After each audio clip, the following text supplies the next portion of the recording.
Welcome back, Scott. Good morning. I want to dissect your brain on social media influence. So, what Okay. do you see? What's uh, what are the things that you probably need to take in consideration when you're working with somebody? What type of influence do you see positive and negatives that comes from social media? And maybe even what are the trends you see recently? You know, like I know one of the guys in UK, very big, very powerful bodybuilder. He was the one actually, in my humble opinions, that started this squeezing, pulling, and this kind of stuff and fatigue management. And now he's flipped all around and said, "Stop being pussies. You need to train hard because you took it way too far, and nobody looks good anymore." It's just true. Like, so what do you see related to women? Because it's going to be a completely different story, right? So we know for a fact there's a lot of comparison, and when a client comes to you, hey, I want to look like this, and more often than not, for me personally, conversation is that person don't look like that. You're not going to look like that at all. They look like that for that 5 second shot because they were Yep. flexing extremely hard. They were probably dehydrated. They had specific plan to eat and execute on a day just to look for 5 seconds exactly like this for this photo. That was it. So open up. What do you see? What's happening there with relating to social media and aesthetics of women?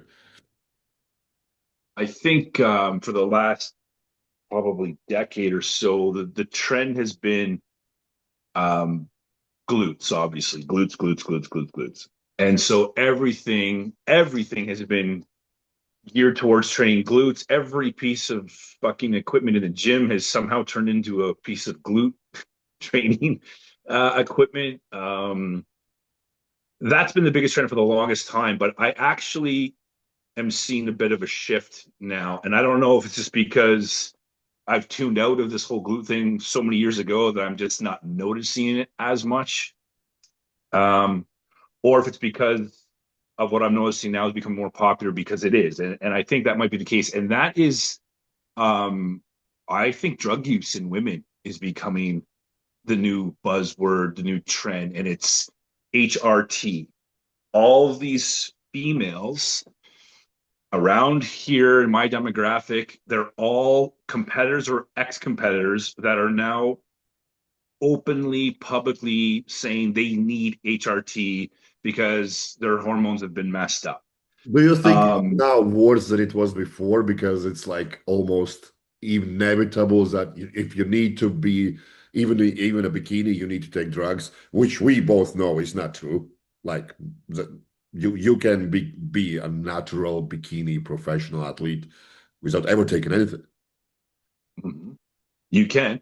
At the Olympia, on the Olympia stage, I don't think you'll ever see a natural bikini athlete, but there's a lot of professional organizations and pro level bikini girls that don't need it absolutely, and there are some genetics that can get away with, you know, not steroids for sure, but some sort of drug. But I don't think it's more than normal. I agree with you. I think it's always been there, but now for some reason it's almost accepted to publicly admit it, and it's almost like they're using it as a coming out of the closet kind of reasoning. So, oh, my hormones are messed up or unbalanced or whatever, and I need this. When really I don't buy it. I also see the same sort of trend with the removal of implants, like breast implants, because they are saying, "Oh, I can't lose body weight, and so it's because I have breast implant illness disease," and it's seemingly only competitors or ex-competitors that seemingly suffer from this. I know there are outliers, of course, but in general, these are the people I'm seeing state these things, and I think now because social media has been the sort of advertisement board for fit women, that have been using drugs all the time, they're now admitting, hey, there's some money here. We can say we're using HRT. We can become providers in the States. It's very easy to become a provider. It's a gold mine. Wow. So it's been this, in my opinion, this maybe not intentional, malicious, evil act, but it's been this evil, scenario for the longest time. They've been using drugs to look the way they look, but lying about it. Now they're admitting that they are using drugs, but they need it now because their hormones are out of whack and their doctor has prescribed it.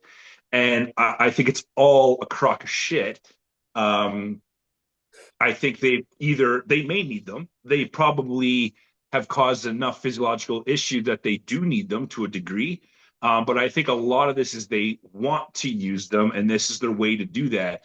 And I see the same thing with the evidence based crew, the men, the men that are jacked and have been jacked right from high school that have always claimed, quote unquote, natty status. Meanwhile, they're on TRT the entire time, keeping their natural levels at top range every day of the year, all year round, every year, nonstop. And it's just this false advertising essentially. And then all these people that are looking to social media for influence, for motivation, for exercise options, they see these physiques and they believe these people saying that I got these glutes because I did banded monster walks and lateral band walks and fucking, of frog pumps every day. And it's like, no, that's not why you have those glutes. It's because of all the other things that you're not saying. And now they're admitting it. And it's popular. These girls are these influencers that are now coming out and being truthful about steroids. They're like the new superstars. And a lot of the stuff they're saying is crap. It's crap information. So I think we're going to get now this whole, we've been influencing to train a certain way. And now we're going to influence them to take drugs a certain way. And I think we're going to see all kinds of chaotic things in the next decade or so. It's almost like what was this dude's name who died? Boston Lloyd. And he was like died at what, 10, 28 or 29? And I still Yeah, see people go like, yeah, but he was so honest. No, he wasn't. He was an idiot. He was taking everything there is on the planet at such an amount that no one else has ever touched. I don't care how many times he bragged about that this is what pros do. No, pros don't do that. If they yeah, take something, it's such minuscule amount, and that's why they are pros, because they're extremely smart, extremely responsive to that, and they can grow from nothing. Like yeah, genuine, it's just like I keep referring when I went to Holland to train with Coach Sybil, grandma, and she was like, "Dude, if you need to take something to grow muscle, you're not meant for bodybuilding." And I'm like, "Okay, okay." It seems like it's almost. Do you feel that your clients who reach out to you, maybe new ones or even old ones and whatnot, that now they feel disheartened that social media almost pushes you will not look great unless you take something? some of them are, yes. It's actually kind of, I hate being the messenger for this, piece of advice, but like I have a female who's in prep right now, and she is natural. And watching her progress is it's painfully slow because that's the way it goes. Um, and I'm very honest with her, and I'm like, all the people you're going to be against are not doing what you're doing. You have your aspirations there, and you're inspiring people that motivate you, and they're not doing what you're doing. So like, I'm all for you sticking to your guns and doing what you want to do. I'm all for it, but I'm also keeping it real for her, and it's hard to say sometimes because it's disheartening because they it's like they're crushed. Like, no, I can do this, I can do this. I'm like, you really can't. You can do what you're doing, yes, and you're doing it, but you won't be comparable to this person because they have got an advantage that you just can't even fathom until you're standing beside them. um so some of my clients, it is disheartening for them to hear it. And some of them they're all for it because they're like, yes, hook me up. And there's a difference in age here too. The younger ones are the ones seemingly more disheartened, And the older ones are like, I fucking knew it. I knew this was the problem. Like, so it must be like a, life is kicked in after, 3 or 4 decades. You start to realize, okay, what's really going on here? So it's like 50-50, half are happy, half are disappointed. But the ones that are disappointed, they end up going to the enhanced road anyways because they want it so bad and they just realize, if I want this, I don't have a choice.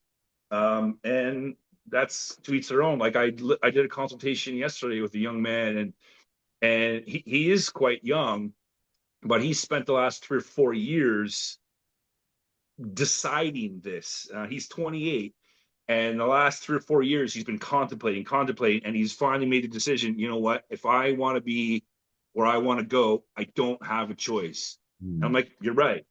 If you're ready for that commitment, that's what you got to do. But I mean, that's to each their own. They have to decide that because there's a lot that comes with that, a lot of responsibility that comes with that. Yeah, like I don't coach so many women anymore, but when I used to, my predominantly clientele was women, and a lot of them would end up crying because someone in a gym would go and tells them, "Oh, what are you taking?" And they genuinely are like confused. What do you mean? Because we've never even discussed drugs. And then they cry about, oh, they're blaming me that I'm cheating. And I'm like, no, that's the biggest compliment you can get when someone tells you you are on drugs because you never even heard about them. And I had so many girls being told that, oh, you must be taking drugs. And you're like, no, you don't need drug to look good. What the hell is wrong with you? Yeah, you Uh, don't need drugs to look good. You absolutely do not need drugs to look good. The difference is the level of leanness and muscularity these women carry all year round is where the drug use becomes almost inevitable. They just can't maintain that level of body fat and maintain that level of muscle all year round without exogenous support. Your physiology just would yeah. not do that. And that's where they're not telling people the truth. You don't look, 4 to 6 weeks out every day all year round and carry that amount of muscle in the bikini IFBB level. Like they're very muscular women. When they started out, it wasn't so. They looked a lot more like bikini, like a Sports Illustrated swimsuit sort of thing. But because drugs are in the sport of bodybuilding, it just evolved. If the winner is going to defend her title, she's going to have to stay on the drug protocol she's using and slowly get a bit more, a bit more. And so over the last decade, they've just gotten bigger. Yeah, everybody will say like today's bikini model is yesterday's figure model, which is yesterday's Miss Olympia. So like it's constantly evolving, and lo and behold, they created a new category. Why? Because they want less muscular women so they can have more overall people paying to compete, and that category will morph into another level of muscularity because they will be on drugs. Because what you'll see is the bikini girls that aren't quite muscular enough for bikini will step down to the new category.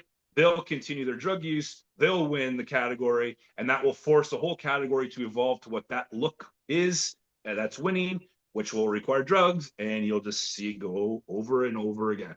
Tell me more about social media because we see a lot of these trends, a lot of these 15-second abs and whatever the hell there is. Is there some kind of like extreme things that you probably have seen in the past or see now that are repetitive and then you need to kind of dissect, look, what you're seeing there is nonsense. This will never work. I like my favorite is abs are built in kitchen. I'm like, I'm sorry, I don't see a single pro bodybuilder who does not train abdominals to have really good midsection. I don't care how good his diet is. He might have lean stomach, but those abs are not going to pop out. You need to train your abs, you want it or not. It's just not going to happen. At bikini level, you probably don't need to do that. But it's there was like almost an influx of the people who tell like behind neck shoulder press is really bad for you. They took one study, one little skewed up metric, and everyone ran with it. And then I had to question, have you never seen Olympic weightlifters train? Every single one of them do like 140, 200 kilo behind neck presses. What are you talking about? Your shoulder is going to be bad. They're going to be bad if you don't do that movement, if anything. So what do you see when it comes to women? Why is there some kind of like a highlight reel that comes in conversation more often than not that you know is complete nonsense? Mostly I mean, I don't see the reels personally, but what'll happen is my clients will forward me something typically. And normally what I'm seeing is just these before and after type transformation things. Um, and I am not tech savvy at all. So I can't even imagine the fucking filtering apps that can probably do this better than anything. So I can't even speak to that because that's probably game changing at this point. But I can tell you that there has been lots of lighting tricks, camera tricks, tanning tricks, glycogen pump type training right before a photo shoot, like all kinds of stuff.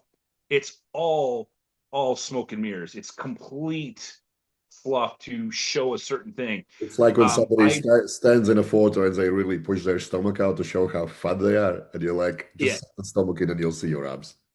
All right. yeah. Well, I debated about doing this sort of experiment just for fun. I won't because I just don't have the I've done patience it. to bother. But I've done it, and people go like, well, how many weeks did it take? I'm like, 5 seconds. yeah, right. Yeah, I was debating about doing a bit of an experiment. I won't end up doing it, but because of my knee surgery, which is now 8 weeks, I'm post-op 8 weeks. I met with my surgeon 2 days ago, and I got the clearance to start training now. I was going to do the picture of my atrophied quad now, and then train it back because it'll come back a lot quicker than it did to originally build them because the infrastructure is You there. should have It's taken a dormant. photo of your leg before surgery. I know I should have, and I can find one because I'll have one or two floating One of my around. one of my It'll be friends did a that year. back home. One of my friends took a photo of him in a comp day, and then 2 weeks later, after he got fat, like really fat, as Yeah, I put before and after, as if he was fat and then got lean, and he yeah, ran with it, and yeah. everyone was like, "Wow, get me into shape." Yeah, and there's been like a lot of bro gurus playing similar tricks, like people that are like 250 pounds, lose 50 pounds on intentionally, and then do a course of drugs, eat and put on 60 pounds and say I gained this amount of muscle in 6 weeks using this protocol and this training section, and it was all there. It was all drug induced glycogen retention, and satellite cells were already in place from all the training previous. So there's a lot of devious tricks that people do for sure. So most of the reels that I get are some sort of transformation. I actually had a guy send me a transformation on somebody that's did this great weight loss challenge and then did a tummy tuck after. The transformation is insane. But I mean, he did a lot of drug use and he added some surgery in there to make it look all pretty. So the Some whole thing with filters, social right? media. What's that? Some photo filters as well.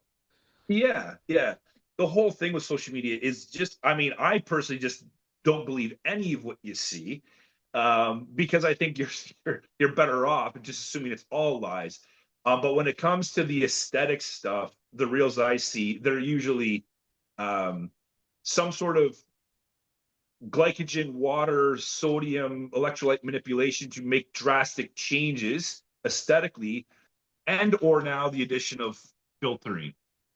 So I wouldn't do it. And it's sad to see people looking at these fitness model, social media people as their inspiration and then comparing themselves to them because it's just setting yourself up for disappointment, really. What do you think lacks? I believe it's like there's when I speak to people about like science and they send me something, oh, look at this. If you drink, somebody sent me yesterday, if you drink 900 milligrams of caffeine, it blunts this and that. And I'm like, who the hell drinks 900 milligrams of caffeine in one go? I don't Oh, know a broad, single person. In one sitting, in one go. yeah, broader probably. Yeah, that's a lot of coffee.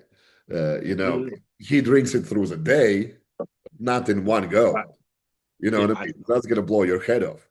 Uh, but it's something like as irrelevant as that, and people run with it, and they're like, "Oh, you shouldn't be doing this, you shouldn't be doing that." You definitely need amino acids before you train fasted. And I'm like, I know nothing about your day. How can you say something so definite? yeah. That's the biggest thing is people speak in these absolutes. I think the reason maybe the whole drug topic seems to be more in my face lately is because of these HRT groups I'm involved with in Facebook. They're female HRT groups. So let me Um, kind of interrupt you. Is it predominantly from people you work from states? Because that area seems to be way more focused on HRT, longevity drug, and this and that. Because when I speak to somebody that I work is from that area, he's always, oh, but my longevity doctor said I need this. And I'm like, yeah, your longevity doctor told you as well, you need to take another 16 drugs. And only he yep, can supply you with this super vitamin D that suddenly costs $150 when you can buy on Amazon same exact stuff for free. yep, Like 100%. he's It not a is, family doctor, he's a chemist, he's a drug dealer. and it largely is the US demographic that I'm getting this from. And it's because the criteria to become a provider there clearly is not much. I've seen in these HRT groups, people refer to themselves as hormone specialists. And I've dug into this a little bit just because they've given me a reason to, some of these people specifically. So I would dig into this. And there's a very well known menopausal doctor in the States. He teaches courses. He's involved in some research that is showing very much pro testosterone in women. So he's clearly pro testosterone. He also owns a clinic where he can provide you these things, and he teaches courses, and you can take an afternoon course, and you are a hormone specialist. And now I don't know at what point do you become a provider. I don't know what the insurance requirements are or anything like that, but clearly you don't need much in terms of experience or education to become a provider. So I think that's largely why a lot of these people are speaking of, I need HRT because my hormones are mixed up or unbalanced or whatever they're saying. And I can find providers, and lo and behold, the provider sells the medicine that you need, and it's just a fucking giant gold mine. Like I've heard of women paying over $200 for a vial of testosterone. It's worth like $10, but Well, it has a real vial fancy itself label. probably costs $9, and then the liquid Yeah. probably a buck. Yeah. So it is largely North America because in Europe, Yeah, you well, can't no, I use can't that. even say Europe. Yeah, To no, I be a can't say doctor, Europe, you but the need to go through such a rigid thing, and yeah, like even calling yourself nutritionist in Europe is not going to really fly. As I know some people in America, they do like a weekend course how to sell some kind of product for gut health, and then they call yeah, themselves nutritionist. I'm like, gut health tests don't work.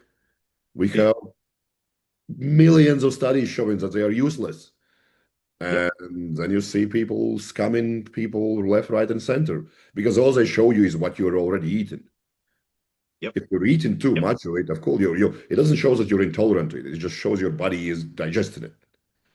yep, That's all and there is. yep. And one of my clients in the States, she got a lab done by a very well-known lab company in the States. I don't want to drop the name.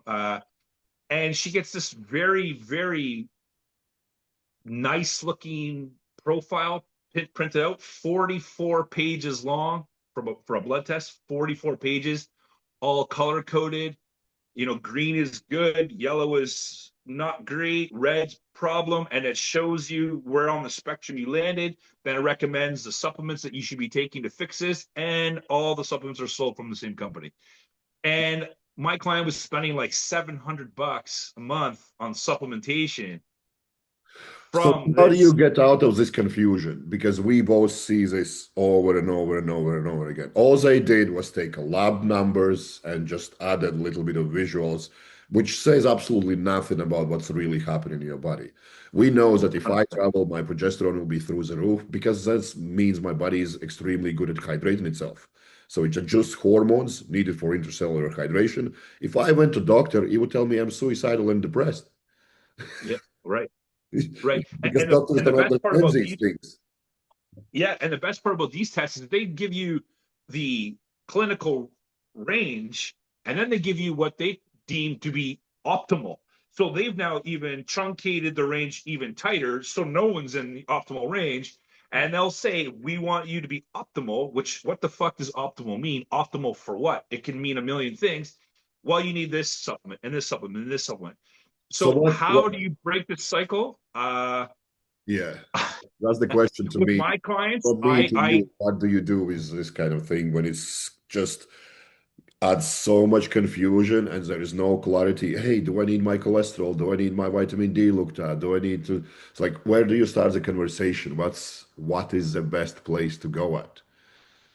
with my clients, unless they can justify why they're taking something, and it has to be justified, and it has to pass, in my opinion, my standard of justification, not just because, oh, my free testosterone's low, so I'm taking boron. No, boron's gone. We're going to start over here.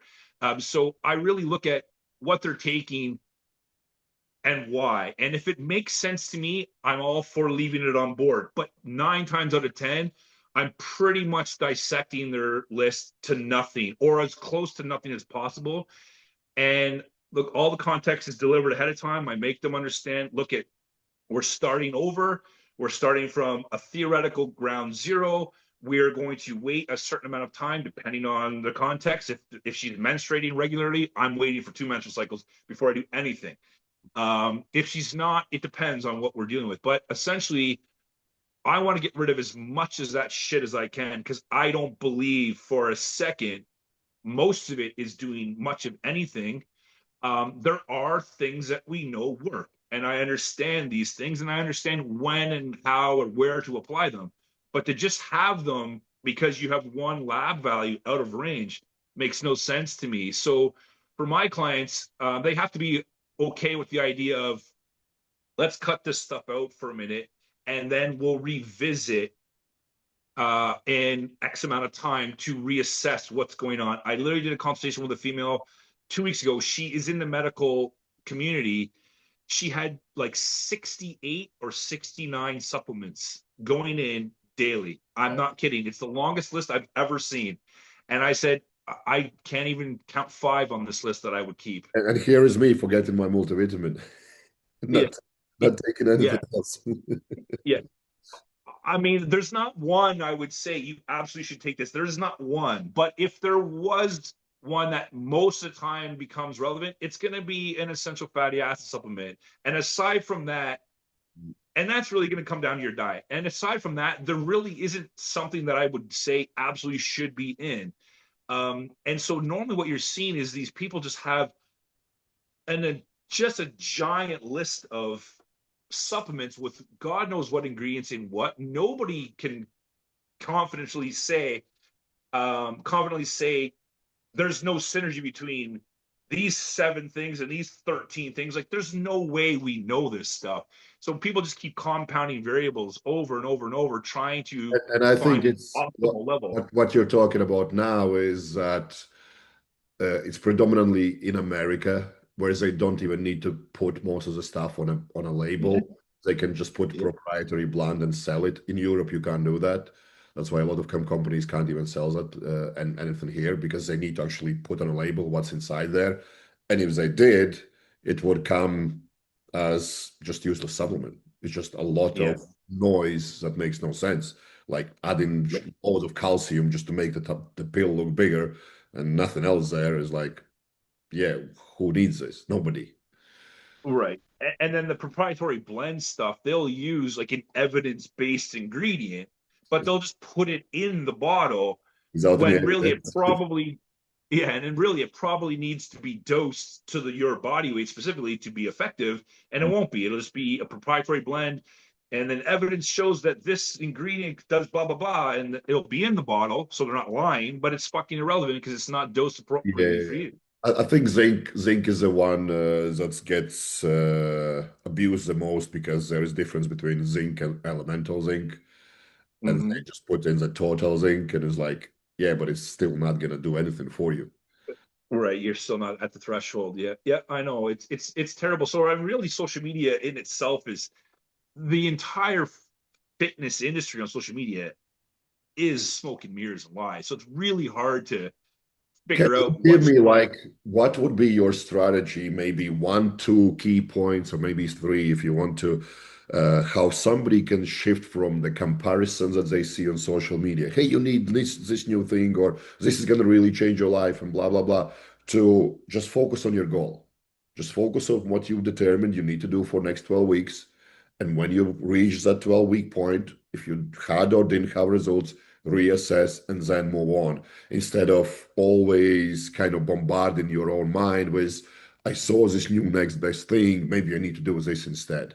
So what would be your steps to like kind of not narrowing down the focus on just look one step ahead and stay on track instead of being emotionally dragged into kind of just next things that might change your life. You know, somebody reached out to me, hey, what do you think about pre-workouts? And she's never took pre-workout. I'm like, the pre-workout is least of your concerns. You need to nail your nutrition. Yeah. Um, I I would have one thing I would do is I would strongly suggest regular communication with the new client just to keep conversation going because I find they can become distracted very quickly if they're seeing these gimmicks on social media. Where if I can have a conversation with them, I can explain stuff. They'll stay towing the line, and that's the magic, really. But I would set up things that are measurable that they can check. It's not an opinion. It's not up for option or bias. It's literally a measured metric somehow. And that's what I would be striving for based on what the goal is. Yeah. Um, for example, strength. If your strength is going up, who cares about anything else at the moment? If your strength is up, that's progress. And I would set little milestones based on the goal that they can actually measure so they can see with actual concrete data or proof that yes, there is progress. Because typically, what drives their emotions the most is opinions or biased views of what they're seeing or feeling. That's not a fair measurement of what's actually physiologically going on. So I think it's important that there's something they can measure because it'll almost certainly contradict what they feel. And they need to have that contradiction because the measurement you can't really argue. It's like if I take a female's clothes and somehow stretch them, they could, that's the only way they could justify saying that my clothes are feeling looser, but I haven't lost any weight, so I'm not making progress, but my clothes are looser. Well, nobody stretched them. Nobody stretched your clothes out. So you are physically smaller. If you're physically smaller, just because you haven't lost weight doesn't mean something hasn't changed. So I would use things that you just can't argue, and they'll try to argue it. And what I do with my clients is if we're having an issue where they feel like progress is stalled, I say, okay, we're going to court. You're the one attorney and I'm the other, and you got to prove you're not making progress, and I got to prove you are. And you will never beat me in that game in court. There's no chance. So I'll kind of just goof around with them that way. But I think setting up a solid measurement that isn't up for bias is a really good way to keep progress going. Yeah, and I think this is a never-ending fight at the moment. Oh, yeah. Actually, with AI development now is gonna get even crazier. That there's so many things coming out now that you just look at it like, is this looks real? And if you have never put an effort to really educate yourself on the topic, you just run with it. Yeah. So, like you know yourself, Absolutely. we have talked off camera many times that all I do is argue with AI. Yeah. Oh, yeah. What Yeah. knowledge they come up with inside there. People don't understand AI does not mean it thinks for itself. It's been put, it has been given a lot of information, and most of that information are blogs. It's not even relevant. It's just someone's Yeah. opinion. So it takes the opinion of majority and gives it as truth. And you're like, no, I know for a fact this is a pure lie. What are you talking about? Yeah. Yeah. So and this is how social media works as well now. And it's only going to get crazier. So there's definitely need to highlight the ability to think for yourself and ask right questions. Is what I am seeing actually relevant, truth, and something that might be useful for myself? Or is this just something that grabbing my attention to get me emotionally respond to something and spend some money on it? Yeah. Well, that's the thing. The biggest drivers are the things that scream on your phone, right? So very obvious physique transformation. Something's going to be very loud and it's going to be very influential and it's going to grab most people's attention and most people fall for it.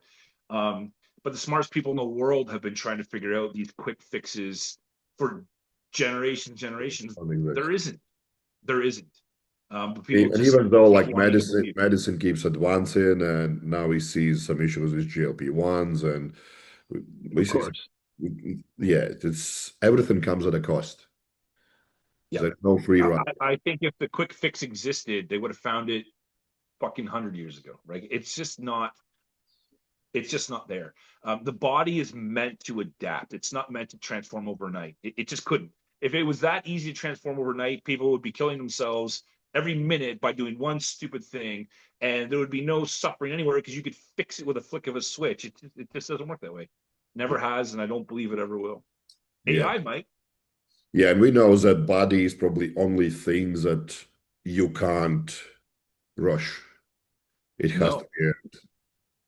it does. And the more you force it, the more it's going to fight. And the more you force it with drug use, the more certain results you get and certain issues you get coming up in the background, accumulating behind the scenes. And before you even know it, now there's a problem. We'll see that in 10 years from now. We're going to see heart problems with women who are using testosterone now. In 10 years from now, you're going to see a big increase in that, in my opinion. Yeah, it would be. Well, all kind of things are going to change. Hopefully not, Yeah, but we'll see. Scott, I appreciate your time. I'm mindful that I need to let you go. I'm going to see you next week for follow-up videos. And again, this was insightful just to see how you see things from perspective when you have so many women reaching out to you and you're predominantly working with females. So thanks again, and speak to you next week. sounds good.